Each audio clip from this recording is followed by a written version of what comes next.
नमस्कार दोस्तों, स्वागत है आप सभी का। और अभी हम लोग बात करने वाले हैं हेल्थ इंश्योरेंस की काली सच्चाई के बारे में कि कैसे हेल्थ इंश्योरेंस वाले काट देते हैं, मतलब बेवकूफ़ बना देते हैं। तो इन बातों का अगर आपने ध्यान रख लिया तो आप पहले तो बेवकूफ़ नहीं बनोगे और आप इस वीडियो से जान जाओगे कि किन किन चीज़ों से बंदा जब बता रहा होगा ना आपको, आप पहले बोल दोगे अबे ए भाई रुक जा ना, देखा था भाई की वीडियो में, बस बस बस यहीं कटेगा, ना ना ना, हमको कुछ अलग चाहिए। ठीक है, तो अब आगे हम लोग बात करते हैं। आप किसी भी हेल्थ इंश्योरेंस पॉलिसी को लेने गए, आपको तुरंत चेक करनी है कुछ चीज़ें।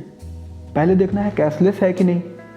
कैशलेस का मतलब कि हम हॉस्पिटल में गए और हमने पॉलिसी रखी, और पॉलिसी रखने के बाद में पूरा इलाज भैया तुम कराओ, हमारे पास पैसा नहीं है भी तो हम हमारे पास नहीं खर्च करेंगे।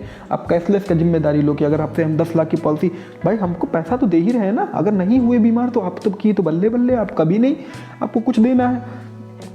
तो भाई सिंपल सी बात है, अगर मैं आपसे 10 लाख ले रहा हूँ 10 साल का, और मैं कह रहा हूँ कि जाओ कभी भी बीमार हो गए तो 1 करोड़ का इलाज करा दूंगा, और आप 10 साल बीमार नहीं हुए तो तुम मेरे बल्ले ना, मेरा पूरा पैसा मुझको मिल गया, समझे ना। तो इनको कैशलेस फैसिलिटी दें, हम जाएंगे आप इलाज कराओगे। दूसरी चीज़ कैपिंग्स, तुरंत पॉलिसी देखो और कैपिंग्स को चेक करो। भाई ये लोग जब हॉस्पिटल में जाते हो ना और जब बाहर निकलते हो, जब ये लोग बिल नहीं देते, बिल देते भी हैं तो वो 5 लाख का बना तो 3 लाख चिपका दिया, 2 लाख तुम्हारे नाम पे ठोंक दिया, उस समय क्या करोगे भाई? बताएंगे ऐसे, देखो ये पॉलिसी पढ़ो बेटा, इधर आओ इधर आओ, ये देखो 100वीं लाइन में क्या लिखा है। तब आप बोलोगे अरे राम, धोखा हो गया। अब कैसे कैसे धोखा हो जाएगा? लिखा रहेगा कि room rent capping up to 1% of sum insured. मतलब भैया अगर आपने बीमा 5 लाख का लिया है तो उसका 1% मतलब 5,000 रुपया ही पर डे आपको कमरे का किराया मिलेगा। और आप तो बड़े खुश हो, मेरे पास 5 लाख की हेल्थ इंश्योरेंस पॉलिसी है, हम 20,000 वाले रूम में चले गए 3 दिन रहे, 60,000 किराया बना, और इन्होंने बोला कि हम आपको 15,000 ही देंगे, आपका किराया 60,000, बाकी का 45 तुम दो, या जितना भी बचा आप दो। सर चकरा गया ना। इस वजह से पहले ही चेक कर लो भैया कि रूम रेंट पे कोई कैपिंग तो नहीं है। 100% ऑफ रूम रेंट जो है वो यही दें। 5 लाख भी रूम रेंट में खर्च हो गया तो भैया तुम ही दो, ये चेक कर लेना है। दूसरी चीज़ आईसीयू कैपिंग। आईसीयू कैपिंग में आपको क्या देखना है कि कहीं ऐसा तो नहीं कि भैया आईसीयू के नाम पे बेवकूफ़ बना दें, लिख दें कि आईसीयू में 2% ही देंगे सम इंश्योर्ड का पर डे। अब आईसीयू का 2% मतलब 10 लाख का अगर इंश्योरेंस है तो इन्होंने बोला कि 2% मतलब आपको देंगे 20,000, और 20,000 रुपये पर डे का आईसीयू में दे रहे हैं, और आईसीयू में लग रहा है 50,000 पर डे का। यार नॉर्मल 50-60,000 लग जाएगा। उस केस में आपका बिल बना 5 लाख, इन्होंने 20,000 पर डे जोड़ के बताया कि देंगे केवल 1 लाख, 4 लाख जेब से दे दो। नो, इन बातों को भाई अभी गौर कर लो क्योंकि जरूरी चीज़ें हैं। हमको 100% चाहिए, 100% आईसीयू का कवर।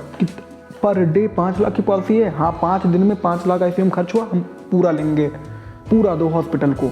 हमको ये सब नियम नहीं जानने, तो 100% room rent, 100% ICU, cashless facility.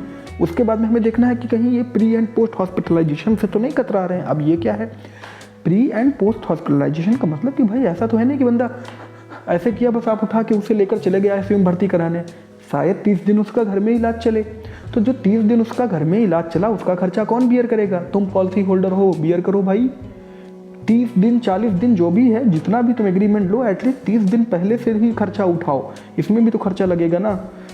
तो 30 दिन पहले का भी खर्चा पॉलिसी को ही बियर करना चाहिए। उसके बाद में हम लोग बात करते हैं क्या हॉस्पिटल से निकलने के तुरंत बाद निकला बंदा और जैसे बेड से उठा, ओ आई एम फिट यार, I am going to home, I am मौज में। ऐसा नहीं होता भाई, वो हॉस्पिटल से घर पे आता है तो घर को हॉस्पिटल बेचारा बनाए रहता है, उसकी सेवा करोगे 60-70 दिन तो उठेगा नहीं। उस केस में उसके ऊपर खर्चा नहीं लगेगा, पर डे दवाइयाँ कंसल्टेशंस, उस केस में भी यही बियर करें, खर्चा जो है यही बियर करें। कौन? Policy providers. 60 दिन तक। तो ये हुआ प्री एंड पोस्ट हॉस्पिटलाइजेशन का केस। उसके बाद में ऑनलाइन कंसल्टेशंस, अगर डॉक्टर कंप्यूटर पे भी बात करते हैं तो पैसा लेते हैं भैया, 500 रुपया मिनट, 1,000 रुपया मिनट, उसका पैसा भी पॉलिसी में कहीं ना कहीं कवर होना चाहिए। इन सब बहुत बारीक चीज़ों का ध्यान रखना। उसके बाद में मेडिकल चेकअप, बहुत समय क्या होता है, बंदा गया, बढ़िया पॉलिसी, अरे हाँ बहुत बढ़िया भैया सब मिल जाएगा, गए वहाँ पे हॉस्पिटल से निकले, बताया गया कि भाई 4 लाख का क्लेम था, 2 लाख तो दे दिए, लेकिन यार 2 लाख तुम दे दो। क्यों 2 लाख दे दे? MRI हुआ है, ये जाँच हुई, फला जाँच वाँच का पैसा भैया 100% दो, ये सब नहीं चाहिए हमें, हमको 100% मतलब 100%। तो ये भी चेक कर लेना भाई। उसके बाद में कोपे ऑफर बहुत जगह होता है, इतना % मैं दे दूंगा, इतना % आप, ऐसी किसी भी पॉलिसी से बचो। ये इतना % बाद में आप ही सब % में रह जाओगे, वो % उनका ऑटोमेटिक धीरे धीरे घट के गायब हो जाएगा। भाई वो पढ़े लिखे हैं, उन्होंने वकील रखे हैं, एक से एक दिमागदार लोगों को रखा है। तुम एक बच्चे हो या एक नॉर्मल व्यक्ति हो, हम लोग तो कितना लड़ पाएंगे भाई उनसे। वो एक से एक, अगर न्यायालय में जाएंगे जीत तो जाए, न्यायालय तो न्याय कर देगा हम लोग के साथ, लेकिन बहुत समय भी तो लग सकता है ना, ये भी तो हो सकता है। तो ये चीज़ का ध्यान रखना। उसके बाद में एयर एम्बुलेंस की फैसिलिटीज़ देखो आप कि क्या अगर इन केस अगर मान लीजिए ऐसा हुआ कि भाई ये इलाज इस सिटी से अब उस सिटी में अवेलेबल है, 2 घंटे 4 घंटे में ले जाना है, नहीं तो बंदा नहीं रहेगा, उस केस में क्या हेलीकॉप्टर से जाने को मिलेगा? उसको कवर कर रखे हो, वो भी कवर होना चाहिए। बंदा अगर हेलीकॉप्टर से भी इलाज कराने दूसरे सिटी हॉस्पिटल गया तो उसका भी खर्चा अप टू सम इंश्योर तक का तो हो, ये भी बढ़िया हो, तब भी पॉलिसीज़ अच्छी हैं। अब आपने ICU का समझ लिया, रूम रेंट का समझ लिया, प्री एंड पोस्ट हॉस्पिटलाइजेशन का समझ लिया, कैशलेस का समझ लिया, कोपे का समझ लिया, एयर एम्बुलेंस का समझ लिया। अब समझ लिए एम्बुलेंस का खर्चा भी इसमें कवर्ड होना चाहिए। और अब हम लोग बात करते हैं कि कौन से अन्य खर्चे जो आप देखो कि इसमें कवर्ड है कि नहीं। जैसे मेडिकल चेकअप, यार नॉर्मल मेडिकल चेकअप जो घर पे हो, ऐसे मेडिकल चेकअप्स को भी इन्होंने कवर करना चाहिए भाई। मेडिकल चेकअप अगर हम साल में खुद चाहें मेडिकल चेकअप कराना तो क्यों ना कवर हो, तो ये भी मेडिकल चेकअप आपका कवर होना चाहिए।